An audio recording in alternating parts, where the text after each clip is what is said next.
My Gavan and Melanine, and well met indeed. I am Arakia Galajarathan, the head of the modding team behind Divide and Conquer, and welcome back to Divide and Conquer as we continue on with another faction overview, and today, as promised, the Misty Mountains. Now that we've added their 2 new units. But we'll cover those in just a moment. So let's start straight away. We'll dive in with the size of your domain in your initial starting army. Well, the Misty Mountains are one of those rare beasts that start with quite a large domain. However, you are arguably the most unique nation in terms of starting, because your nation is entirely split. No, other way around. Your nation entirely splits the map. You have a straight line as a start, as many of you know, because you start in the Misty Mountains. So, at the very beginning of the game, something you will have missed because I've already done the end turn, you don't technically start with Khazad-dûm East, which is just called Khazad-dûm. But you do actually capture it as soon as you start the game. So once the first messages pop up, like welcome to Divide and Conquer and the Misty Mountains, then the ring will twist for a little bit on screen, and then all of a sudden you will just own Khazad-dûm East as if you've just captured it, and it will give you the options of ransacking, of just inhabiting, killing, or raiding. So you do start with both Khazad-dûms. You also start with Zag-Kala, just to the north of that. You start with Goblin Town, you start with Gundabad, and you start with Dane's Halls. And this is your starting region. Now, the armies that you've got in all of them are reasonably substantial, but mostly it is Snaga and Goblin Hordes, as you can see there. You've got a couple of elites in Goblin Town, your capital, but otherwise it really is just hordes and hordes and hordes everywhere. Hordes of everything, littered all over the map. So you're a horde nation, as many of you will already know, having played as Misty Mountains before. So who is your leader, capital, unique bodyguards, and where does your diplomat come from? Well, your capital city is, of course, Goblin Town. And from there you'll find High Chieftain Uglak, who does have a unique CSM, Campaign Strategy Model, is what CSM stands for. This is a standard Misty Mountains General, and this is a standard Misty Mountains Captain. So as you can see, there's actually very little difference, save for that he wears a helmet and he has red under his arms. But otherwise, they're very, very similar. The generals are originated with the stars, though. But your faction leader has the unique armor borrowed from Angmar, so he does stand out. So Goblin Town's your capital, and it's also where you will train your diplomat from the Goblin Caverns structure. And that's where you get your diplomat from. Interesting little pictures you'll see there as well. Oh, and if you're wondering why you've got a Roman barracks there, that's because that is the new Masons Guild that has been added to the game. I've yet to create the UI as I'm recording this episode. In fact, I'm going to do it after this very recording. And that's the default UI that the game reverts to if you don't give it one. But I have created the writing, as you can see. And for the orcs, the Masons Guild, or Masons Building, is called a building ground. A little bit of info for you there, and it's called Master Builders. There we are, and you get Building Ground, a Carpenter's Hut, and a Carpenter's Guild House, and those are the 3 tiers. And you can see it goes 26% reduced costs, 18%, and 10%. But you will notice that the Town Hall no longer gives you reduced costs. It only gives you a health bonus, upkeep, recruitment slots, and public order bonuses. Although I'm going to lower those. I didn't realise they were so high. That's a 80% public order bonus if you just build the highest town hall. That's unbelievable. I think we need to tone those down a bit, make people hate you a bit more. So then if we come to unique bodyguards, High Chieftain Uglak has Gundabad Guard, a very, very powerful and defensive unit, so he is going to do rather well. Lunug down in the south here has Mountain Orc Hunters as well, so he has a unique bodyguard. Very aggressive early game unit. He'll be very useful to you. And I'm fairly certain that everyone else just has the standard orc bodyguards. Save for, doesn't this gentleman have Bolg's champions? No, he has Black Urks of the Mountain. So you've got Black Urks of the Mountain, you've got Gundabad Guard, and you've got the Mountain Orc Hunters. And then elsewhere you do just have, I could have sworn we had a Bolg's champion. I think we removed him when we removed cavalry bodyguards. So yeah, they've all got orc bodyguards.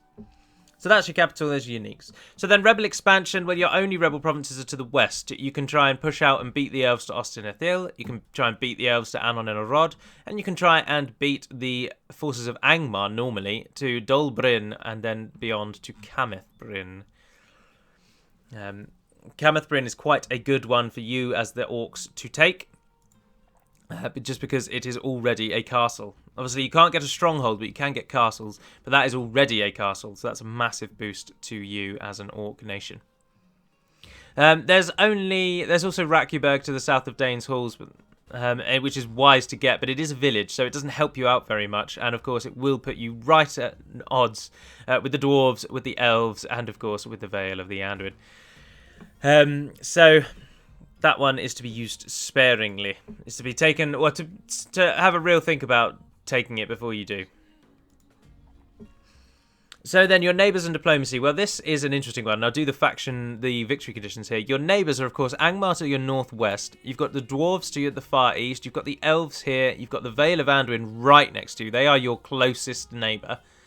You've also got Lothlorien in the south. You actually border the Ents. You border Isengard, because this is your region. The mountains go a long way down, and that can have an effect, so do watch out for that. There's Danyard there. There's Dunlarak there, and there's Bairig there.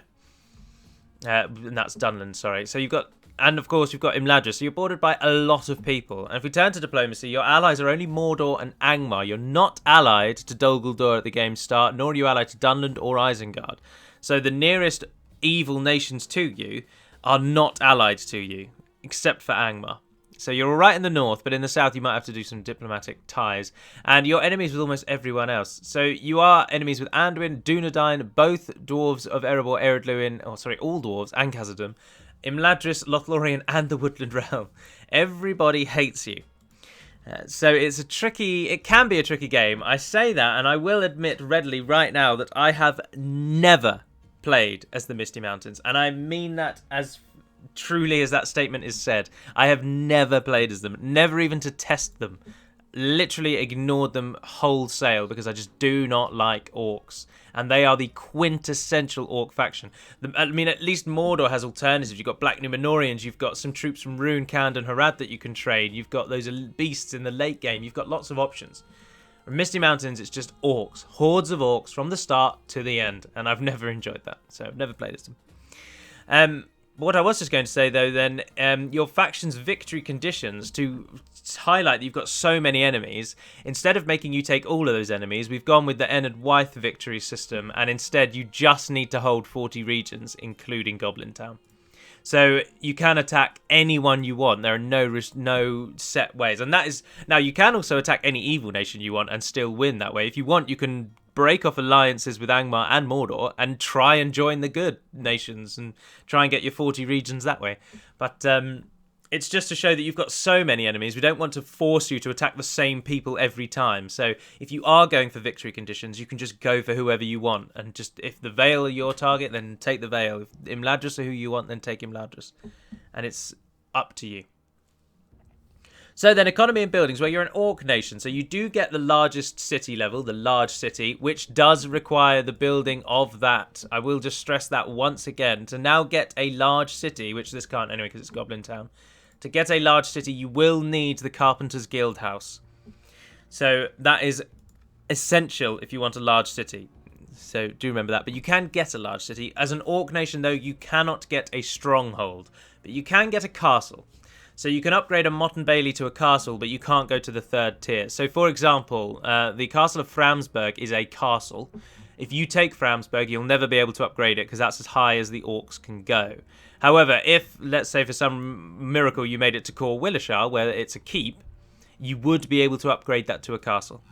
So remember, the names have changed, so it's now Keep, Castle, Stronghold, as opposed to Motte and Bailey, Wooden Castle, and Castle. We've gone a bit away from the strictly medieval naming conventions or nomenclature, and we have gone a bit more different. So it's Keep, Castle, Stronghold now, and those are the words that I will use, and I will just trust and hope that you'll all understand, you'll all know what I mean.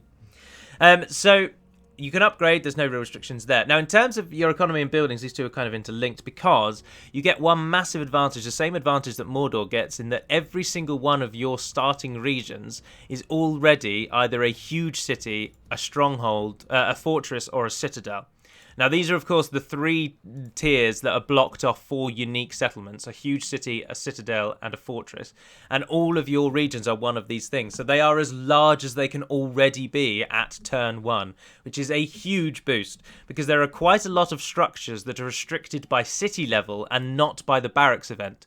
And because you then therefore have these largest cities, things like, for example, the largest tier of the market. What is a market called if you are an orc? I don't know. Do you get markets if you're an orc, actually? Surely you do. Grain exchange. Yeah, what's a grain exchange? Is it still called a market?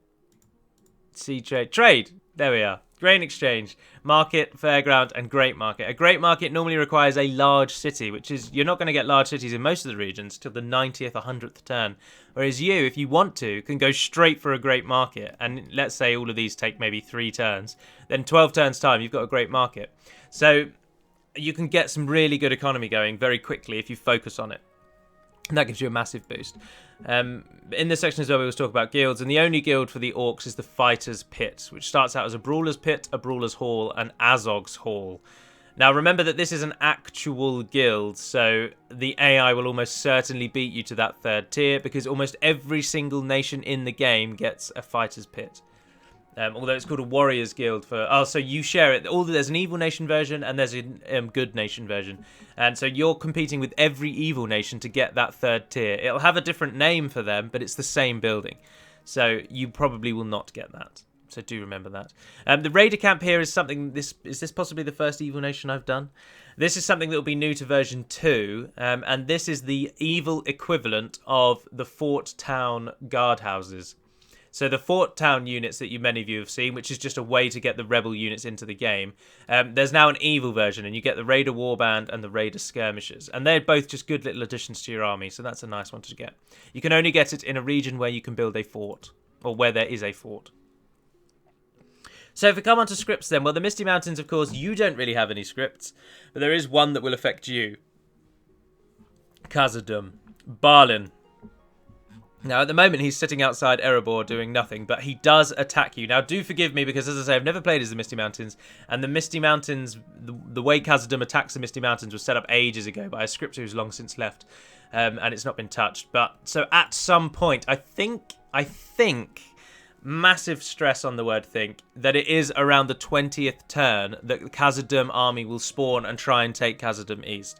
But I'm pretty sure you get warnings before it comes along. But basically, all it is that Khazad-dûm will attack you at some point. So do be on your guard, and they will attack the East. They won't attack the West. So you can leave the West reasonably undefended and chuck them all in the East. That's where they'll be coming from. So at some point, Khazad-dûm will attack you. But other than that, you don't really get any scripts. Your garrison script, however, does, of course, you get a garrison script in all of the regions that you start in, so all the way along the mountains, and you get a garrison in Angmar's 3 core regions. So there's Kharn-dûm with its new mountain peak, and Shadoon and Litash, the town of Mount Graham, Shadoon, and Litash, the castle. You'll get garrisons there. You'll also, of course, get garrisons in Dol Guldur lands, in Isengard's lands, and in Mordor's lands. You will not get them anywhere else unless it is a rebel region and you upgrade the town by 1 tier from what it starts as. So if you take Dol Bryn and you turn it into a town, you will get a garrison there as well. Similarly with Morva Tarth. So that is that. I'm just trying to rack my brains, make sure that I haven't missed anything, but I'm pretty sure the Misty Mountains don't have any other scripts, so that is it, I'm afraid. Something I will cover on the Misty Mountains, because we get asked a lot, you cannot train nor use the Balrog. The Balrog has nothing to do with the Misty Mountain campaign. He is only present if you play as the Dwarves of Khazad-dûm. Now, I know many of you moan and groan about this, but A, from a lore standpoint, and B, from a game standpoint, I'll start with B first, actually. From a game standpoint, the Balrog is so notoriously buggy. Having him as an actual unit just massively increases the chances that you're going to crash the game. And we just don't want that. Also, of course, as many of you know, the Balrog can't be restricted to a single man army. There's no way to do that, so he always has 1 or 2 extra units normally. Sometimes he will have 1. Most of the time there'll be 2 or 3 of them, which is a bit game-breaking. And from a lore perspective as well, the Balrog never fought for the goblins. In fact, they were terrified of him. They were literally terrified of him. They fought for him, if anything, and most of the times they actually just ran away. He had nothing to do with them. Remember that he was a lieutenant of Morgoth from the First Age, and he looked, I would imagine, this is conjecture, that he very much looks down upon the goblins. The Balrog is not their lord. He doesn't care about them. He would just as readily kill goblins as he would kill elves. So he wouldn't fight for you. He would not let you command him and run him around the map. He's not in it for that. So you don't get the Balrog. Do remember that. Right, so if we come on to map changes then, I don't think it's new, but I'll point it out. Dwimberg was added, but I'm pretty sure that's been there since 1.2, so that's not... Oh, but from 0.52, of course, the changes are from 0.52. From 0.52, the town of Dwinberg and Enethauer are both new, as is the town of Dolbrint, who got those. Now, do forgive me if they were added in 0.52. Apologise. Annonena Rod is also new. But something that is legitimately new is there's been a little bit of a region change, and this area just here, between the mountains and this river, that used to belong to Rakkjeberg, but it now belongs to Danes Halls. Now, this actually gives Rakkjeberg a bit more protection, because it means Erebor cannot then decide to choose either Danes Halls or Rakkjeberg, because the AI will never go through a region to get to another region. Sometimes they will, but 9 times out of 10 they don't. They only attack their immediate neighbour, and their immediate neighbour is the Grey Mountains, which is Danes Halls. So they will now normally attack Danes Halls before they go for Rakkjeberg, so it gives Rakkjeberg a bit more defence. There are a couple of other region changes like this. Of course, many of you know that Talathang has been added. This region has been split in 2. Naburka has been removed, but this doesn't affect the Misty Mountains. Also, if you do make it far out to the west, there are some region changes around Garth Helegoth and for Hamgathol. As you can see, the border's now pushed up quite a lot more. Elite Dwarf has made a few border changes around places like this. And of course, the big one, Raskieven, has been removed and now exists here as Brown Boat. So that's the big change. And those ones are unlikely to affect you, but just to stay note. Now, tips and difficulty is a difficult one, if you pardon the double use, because I, as I say, have never played as the Misty Mountains, and that leaves it rather tricky for me to say how hard or easy their game is. I would imagine that their game should be difficult, because you start with so many enemies. However, the Vale of the Anduin will 100% attack you, or they won't. I've lied already. They will 50% attack you, because they will be busy with Dol Guldur. Now, Dunland obviously won't attack you, and you technically would be allied to them. Imladris almost certainly won't attack you. I know it looks like they might try, but they really do nothing. And if they do attack you, you've been very unlucky. The Woodland Realm is a little bit too far away to bother with you, so your main enemy is actually Erebor, believe it or not. The Vale of the Anduin will try and attack you, but because they'll be busy with Dol Guldur, they won't throw everything at it. But Erebor has quite some time before they'll be busy with Rune, so they will probably attack you. My tip with Misty Mountains would be to try and take as many provinces in the west as possible, because if you can support Angmar and weaken the northern Dunedain, then Angmar will stay stronger and they'll hold off Ered Luin for far longer, thus giving you way more time to assist. Because if Ered Luin take down Angmar, they will then attack you, and in the late game you have no hope against the dwarves, even with the Flame Wrangler. So try and assist Angmar would be my tip. Lothlorien will probably leave you alone as they focus on Dol Guldur and they also don't do too much. So I would suggest really trying to assist Angmar. Try and take these rebel regions and put pressure on the northern Dunedain. If you can, take Fenris-Druin in. Because if you can take Fenris-Druin in, then northern Dunedain are really scuppered. Also, do remember that this now starts out as a village. Although it does take them about 10 turns to make it into a town because I set the population very high. But it does start out as a village. So it's quite an easy one to take early on. So that would be my tip for the Misty Mountains. But that will conclude the campaign side, I believe. No, one thing I was going to say. Now, Hummingbird probably won't like me for this, but I'm going to mention it now, and I'll mention it at the end. I'm going to add a poll to this episode, because I really want to test the waters on this. And as I say, at the moment, Hummingbird is staunchly against this idea, but I just want to see what everyone else thinks. And that is, of course, the removal of Canned. I am so in favour of removing Canned that I can't even put it into words. Now, don't get me wrong, I actually really enjoy Canned. Sidebar. For those of you who don't give a damn about Canned, don't give a damn about that, there is a link below to the battle half of the video, so you can just jump past all of this if you want. But anyway, I actually really enjoy playing as Canned. I find them very entertaining. But I am still hugely in favour of removing them. I feel that Harad should be the more cavalry nation, and I also think that with Canned being in existence, it takes away a lot from the Harad campaign. And the Haradrim don't really have anything. So adding these like Candish raiders to the Haradrim roster, I think would serve a greater purpose. I also don't think people play as Canned, and that is going to be the question of the poll. So the question is essentially, do you play as Canned, or would you see Canned removed? And your options would be, I play as Canned, keep them, and I don't play as Canned, remove them. Or the one below, there would be a third option for this one, which is ambivalent, which would mean you don't care if Canned is there and you don't care if Canned stays. Although that is essentially a vote for them to go, I'm afraid. But now I will stress that this change would not be entered into lightly, and Hummingbird is very against it. For as strongly as I support removing Canned, I think he supports keeping canned. So it would be an interesting one. But I'm very, very interested in looking into it. One of the big reasons as well is because the town of Oibanmari, Amucand, Kizilcum, Stolutsacand, these 4 regions currently make up Cand, and I would then also advocate making these just 2 kind of semi-big regions, and then we'd get 2 extra regions that we could free up and use somewhere else. And I just think there's a lot of benefits. I'm not going to go into too much more detail because it would make the video really long, but so do vote in the poll. To vote in the poll, in the top right hand corner from the start of the video, there is a little eye icon. So regardless of when you hear this point, there's a little eye icon, and you click on that, and that's where the poll options are. So I would just like to test the waters and see what you all feel, as Total War Center doesn't have very many users in my opinion, and we only really get people there that are reporting that the game's crashed. Whereas you people who watch me on YouTube tend to watch me because you also play DaC, and I think we get more feedback from YouTube than we do from Total War Center, which is why I'm using this as an outlet. So please do vote. Let me know what you think about Cand in the comments as well, and of course let me know what you think about the Misty Mountains. But now I shall see you on the battle map side. Welcome to the battle map side. So a quick overview of the Misty Mountains then, looking at them, is that they are just a everything nation. They don't really have a massive falling in any of the categories. They've got early game cavalry, late game cavalry, they've got early game archers, late game archers, and they've got solid infantry all the way through. They've even got some, as we've now added, some excellent artillery, and this just means that the Misty Mountains don't really suffer anywhere, except in unit quality. So the Misty Mountains also have one major change that's going to be new in version 2 that many of you might have noticed just by looking at the numbers, and that is that their overall numbers have been increased. Every single unit except for Wargs have been boosted, so everything has gone up in size, including their elites. So they are an even more horde nation in that their individual battalions have more numbers. So that's another change for them.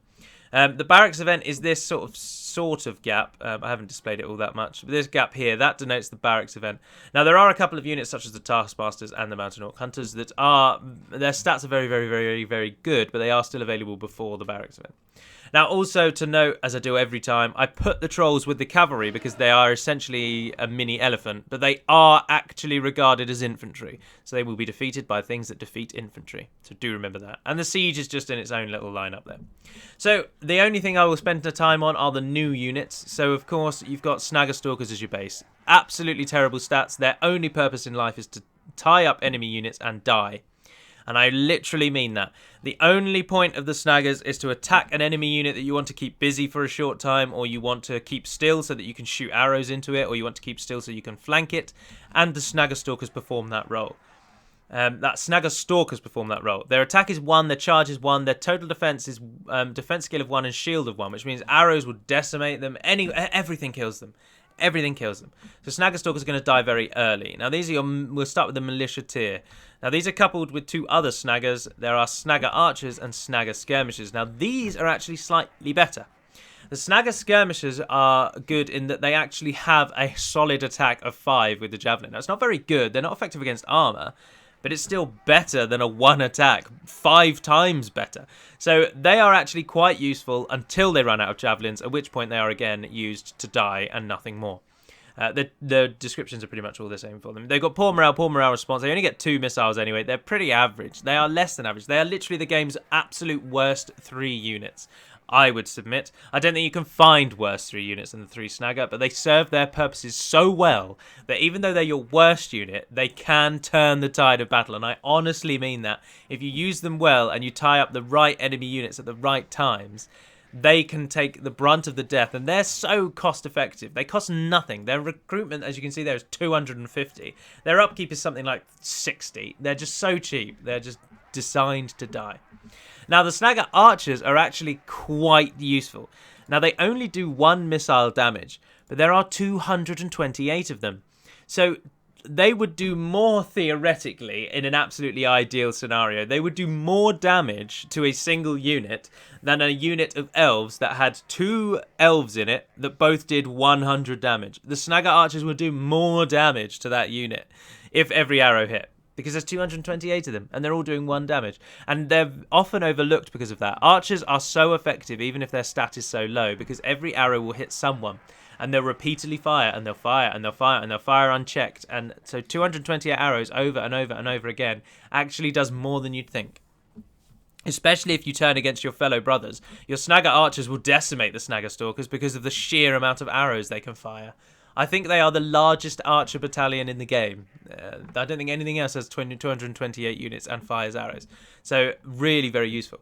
They also have, which I have possibly written in their description, I don't think so. I need to write in their description.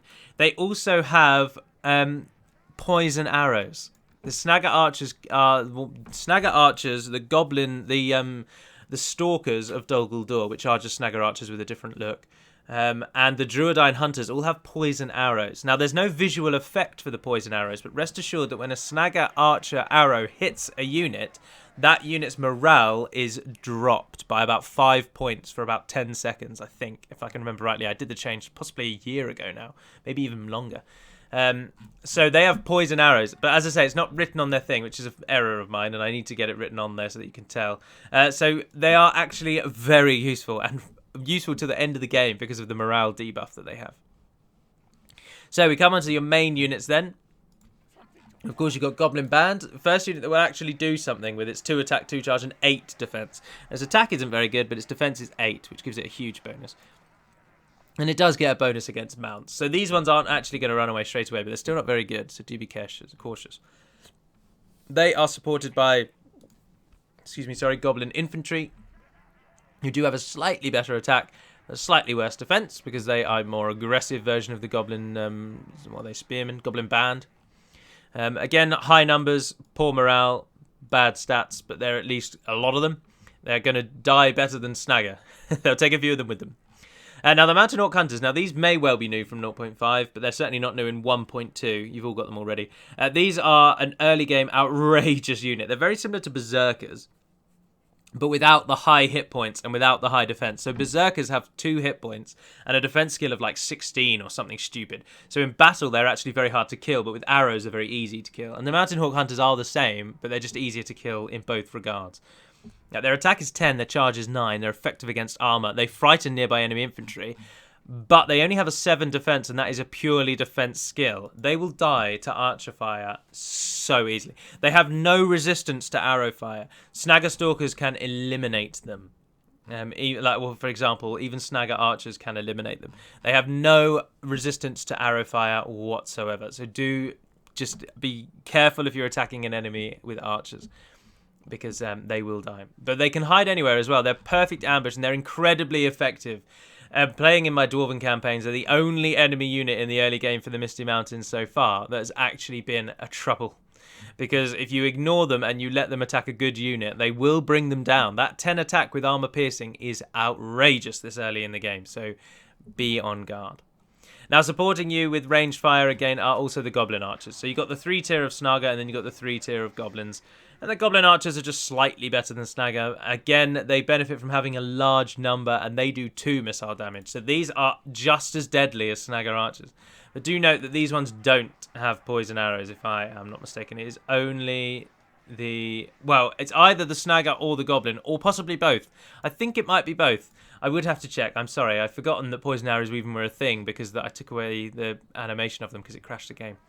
But I'm pretty sure both of them have poison arrows. So they will also do morale debuffing damage, which is a huge boost.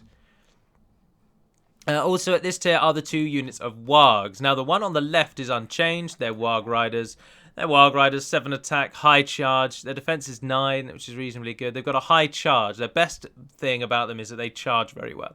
But they die quite easily once they're in melee, because remember that Wargs are camels, and camels just suck, as I've said in a few videos.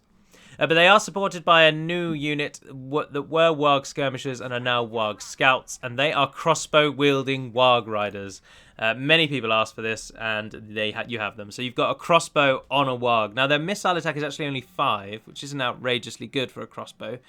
But they are effective against armor, and of course, they're mobile as hell. So they're going to be very useful for you. Very useful indeed. And they will be in version 2. You don't have those in version 1.2. This video, of course, was recorded on the 9th of April, 2017. And so that's that. Now, the other new unit in the earlier tiers of the game, the Mountain Orc Hunters used to be able to chant to increase the... in 1.2, the Mountain Orc Hunters can chant. They can do the Druid chant, so they increase morale for units around them. Now, that has been removed from them and given to the new unit, the Uruk Taskmasters, who talk like the Thrall Masters from Angmar in Battle for Middle-earth, which is cool. And the Taskmasters are designed to give morale buffs to the rest of your nation. So the Taskmasters are small in number, there's only 38 of them, but they inspire nearby troops just by being near them, and they can chant to inspire nearby troops even further. So they are the morale centre of your nation. They are keeping your troops fighting. And they're also not that bad once the enemy gets to them, because they're effective against armor with a 7 attack. So they actually can hold up quite nicely. But their defense is 17, and 13 of that is in armor, though. There's always a negative to one of these three things, and 13 of that being in armor means that they are very susceptible to other armor-piercing weapons. To be done is because I just haven't written their description yet, so the bottom numbers, stats there may not be accurate. I can't quite remember, but I'm pretty sure they are. These should have a very high morale. And they're available straight away to help boost your snagger units. So you want a couple of those chanting around the map to give your units morale buffs, and that's going to be their purpose. So they're another new unit. So then we come into the later stages, and again, units that are not new. You've got the Heavy Goblin Infantry, who are your elites, but they're pretty rubbish. 15 defense, 5 attack, 3 charge. They're only slightly better than Gondor Militia. They're really not that great, but they have got 200 orcs per battalion, so their numbers will help them out a great deal. Otherwise, they're pretty average in all regards. There's also the Halberd next to them, which isn't as good as a pike, but is still way, way overpowered. And those are the Halberds. Now, they're effective against armor as well, believe it or not. A very anti-armor nation you are. Skilled against mounts, of course. Average stats otherwise down here. But their attack is 5, charge 6, 13 defense. The Halberds are actually a threat, and they will be a challenge. So you do have to be cautious of how you fight those. You want to flank them or shoot them with arrows. So you bring those down.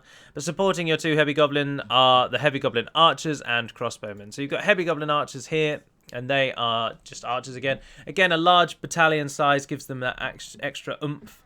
And they have 5 melee, 4 missile, 13 defense. Very similar stats across the board with the others, and average everywhere else. But they will actually take people's lives quite nicely. They are a very adept archer unit, so they are a force to be feared. Archers in this game are very, very powerful. Archers and cavalry are very powerful in Med 2, so even these goblin archers are going to be a threat. But they are also supported by the slow-firing but deadly crossbows. Now, crossbows are deadly because they are normally more accurate than archers. They don't fire in that high arcing trajectory. They are all armor-piercing, and they tend to have a higher missile attack than archers of the same tier. And so crossbows are just very deadly. Again, their large battalion size is going to help you out immensely, but otherwise the stats are similar to the others, but slightly worse. Crossbowing, they're not as good on the defense as the others, and average at the bottom down there. But also at this tier before we... Oh, no, you guys are in the wrong tier. You're up there, sorry. So then we come to your sort of uber elites. And these are divided into 2, but 2 of these are all AOR. So first up, you've got the Gundabad Guard. And this is just a heavy, uber, as I say, uber elite, 25 defense. That really is an elite defense stat. Their attack is only 6 there, and the defense is 3. But they can form a shield wall. They're skilled against mounts, and they've got a good shield stat. But they only come from Gundabad. They are literally Gundabad Guard. But they are really very good. A very, very strong defensive unit, and they will help you out in the late stages of the game. And they are backed up by their aggressive equivalent, the Black Uruks of the Mountains. Now, this is because Sauron is said to have sent Black Uruks to the Misty Mountains to either get them to fight with him or just to assist them. And so these are those Uruks. So these are from Mordor and not from the Misty Mountains themselves. They frighten nearby enemy infantry. They can charge without orders. They aren't armor-piercing, but they do have a 10 attack and a 20 defense, and their morale is locked, so they aren't going to be running away. These are either recently been unlocked, so they're available everywhere, or they are still restricted to the mountains. I can't remember. So they may well be restricted only to the sort of 6 starting regions you get. Or they are available everywhere, but I'm pretty sure they're restricted to the mountains only. I think they're restricted to any region that needs a mountain. that has mountain as its hidden resource. Because every region has either grassland, forest, mountain, or desert, and anyone that has a mountain, I think, can get these. I'm not entirely certain on that, though. I apologise. But they're also supported by Bolg's Champions, a very, very powerful cavalry unit, the killer for the Misty Mountains. 14 attack, 15 charge. They're 18 defense, though, so not that great with defense. They scare other horses. They can charge without orders. Excellent stamina. Now, they do require a mountain region, 100%. I think it might be that the Black Uruks are available everywhere now, but the Bolg's Champions require the mountains. And they're just very, very powerful. And I'm fairly certain they're not new either, but they're certainly not new in 1.2, which many of you will already be playing, so... Bolg's Champions. Now, of course, you also get Cave Trolls. Cave Trolls are just trolls. There's their stats. I'm not going to talk about them really at all because they're trolls. I've talked about trolls non-stop in almost every video. But I will give you the standard spiel. A troll is not a horse. I won't give you the reasons why, but they are countered not by pikes or spears, but by armor-piercing, ballistae, catapults, and archer fire. That's how you counter trolls. Trolls are also not actually that great at killing your units, but they are incredibly good at destroying your battle line. They will charge into your line, totally shred that unit's organisation, and your infantry will then follow through that gap and be able to flank and split the enemy line. That is their purpose. They are not designed to go in and do a ton of damage. They do very good damage, but because they also have a large hitbox, they actually die faster than you would believe. So do be careful with trolls. Do be very, very careful. So then we come to your brand new unit, added only a few weeks ago, the Flame Wrangler. Now, many of you might have seen this in action in the Brie overview, where I used it at the very end, and we'll see it in action again in just a moment. But this is just a very, very powerful unit. The defense stat, by the way, is the defense of the handlers. So the Flame Wrangler unit is actually abysmal. Like, if the enemy gets to you in melee, you'll die. You'll die in seconds. So you really want to keep this out, because their defense is only 2, and that's a defense skill, not even... So arrows will ruin them. The attack versus troops of the Flame Wrangler is 63, but the attack versus buildings is pitiful. It is not an anti-building. You cannot take down the walls of a city with a Flame Wrangler, and you probably won't even be able to break open the gate, so you will need to bring other siege equipment. This is purely for killing troops, not killing towns, as you will see in just a moment. And then finally, there is the Bodyguard. They are just a better version of the heavy goblin infantry orc bodyguards. They have a 9 attack, 3 charge, 22 defense, compared to the 5 attack, 3 charge, and 15 defense. So they're just your elites, and they are just a small battalion, but they're powerful. They are good. They are dependable. Your general won't die too easily, and you can use those to kill key locations on the map. So that is the Misty Mountain roster. So let's hand it over to the AI. And take it away. Make sure that they are firing at will. Yes, they are. Right, today we are up against the... Oh, please don't move. Just shoot. Go on. Oh, they're going to be close before you even got them. You might not even get to see the Flame Wrangler because the AI is rubbish. But today we are up against Umbar because they are going to be next week's video. I wonder if I can take control of them and just get them to fire. Yes, I think I can. Oh, wow. What is that? The catapults of Umbar. Their catapult shot looked very interesting, didn't it? Why did it look like that? Ah, and the Flame Wranglers are fired. And they've split into firing death in the air. Oh, right on top of them. Look at the flames. The fireworks are coursing through the sky. There go the catapult shots of Umbar. They look very different as well, actually. I think they might be either the original design or a later design. Or the enemy general has died. Captain Nakir has already died. I'm not sure I like that new catapult design. I wonder where that came from. Looks a bit more sort of fake almost, but it's more noticeable, isn't it? And I like that flaming stream it leaves behind it. It didn't used to leave that much of a stream, I'm sure. There goes our counter fireworks beaming back in. Raining hell. Try and hit those Nadu Tadik. Sorry, I really like the Flame Wrangler. I am absolutely in love with it. Oh, their artillery though. That's another problem with the Flame Wrangler. It's slow to fire, but you do get 3 per battalion, which is quite good. But it is quite slow to fire. It's slower to fire than a catapult. So you've got to be quick. And it's heavily inaccurate, as I've said many, many times. Our trolls there are fighting some pikemen. As our lines have met. Soon we should see. There goes more catapult bolts in. Oh, they almost hit the Wrangler. Oh, it didn't explode in midair, so it took down quite a few. In comes another one. In comes another one. Oh, that's massive overshot. No, it isn't. And the flames rain down upon them. Oh, God, do I love it. I can't wait to fight against them. I just cannot wait. Umbar looking pretty damn sweet because they look so cool. Umbar are easily the evil nation I like the most in terms of design. I think they look amazing. I'm all for the Black Numenorian hordes. Our Bolgs champions apparently aren't getting involved. Maybe I didn't give them to the AI. No, AI reinforcements. There we are. They're just going to stand still and let Castamere just charge at them. Another Flame Wrangler shot goes. Oh, look at the fireworks on the floor. I've ignored the Castameres because the flames have drawn me in. Oh, dear, I love it. Absolutely love it. Right, so to then rehash, in case you avoided it at the beginning, I have put up a little poll, and it just asks, do you think Can should be removed? Yes, no, or no comment. I think I will reword it slightly easier. So it will be, do you think Can should be removed? Yes, no, or ambivalent, which means you neither care either way. If you are unsure what ambivalent means, you feel free to Google it. Google define ambivalent, and it will tell you the answer. Very useful. Another Flame Wrangler shot goes in. Oh, if only that had hit slightly further north. The Nadi Tarek. Look how cool they look with the armor upgrade. So cool. I love that shield. Oh, he's cleaving him right down. Stand down there, but he's blocking him with the shield. Thrusts him with a hammer. Not the best weapon to thrust with, but there we are. I think they look so cool. I really do. I love Umbar's late game look. Absolutely love it. Another Flame Wrangler shot. Very close to home. Oh, dear, oh, dear, oh, dear. The flames just kill everyone. Us included. Sorry, I'm getting so hyped about that unit, aren't I? Right, so do vote in the little poll what you think should happen with Canned. Umbar will be the next faction overview. And, of course, for this week, there won't be a day off on Wednesday. The day off will be yesterday because I wasn't at home on Saturday, so I couldn't record.